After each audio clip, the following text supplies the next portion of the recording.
the very first measure they announced, which, showed their color, was to,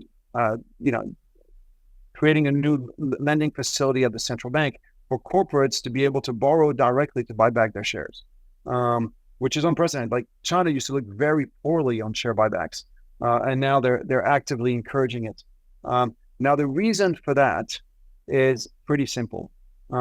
If you look at China, I'll put that table in my deck, but my favorite table in my deck is consumer confidence in China divided by age groups and divided by where people live. And China today has two big problems. You've got poor people who live in the countryside who are really pissed off. Now, those guys can be easily bought off with checks, and there is some element of, giving out handouts to poor people in the countryside into their stimulus bill.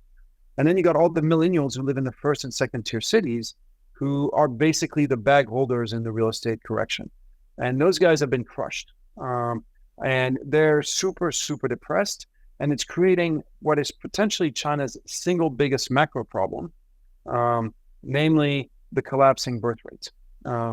You look at China's collapsing birth rate, you could say it's bad all over East Asia. It's bad in Japan, and it's bad in Korea, and it's bad in Taiwan and Singapore. It's bad everywhere. But in China, it's even worse than what they anticipated. And the reason is simple enough. Your millennials, the 25 to 40-year-old guys, who are the ones who should be making babies, are feeling deeply, deeply depressed. And so how do you solve for that? Well, you got two options. You either crank up real estate again, but if you do that, you're going to piss off the Gen Z, and you risk having riots like you had in Hong Kong in 2018, when the Gen Z felt, we'll never be able to afford real estate.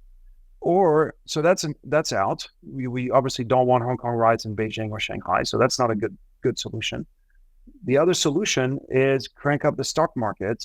And, the millennials in the first and second tier cities actually do own stock, and we encourage them to buy more and to repair their balance sheet that way, create a feel-good feeling. And so the end result, I think, when you look at this stimulus bill that's happening, I think most people look at it as like, oh, are they doing enough to boost real estate again? And therefore stocks will do well, because that's how it worked in the previous cycles.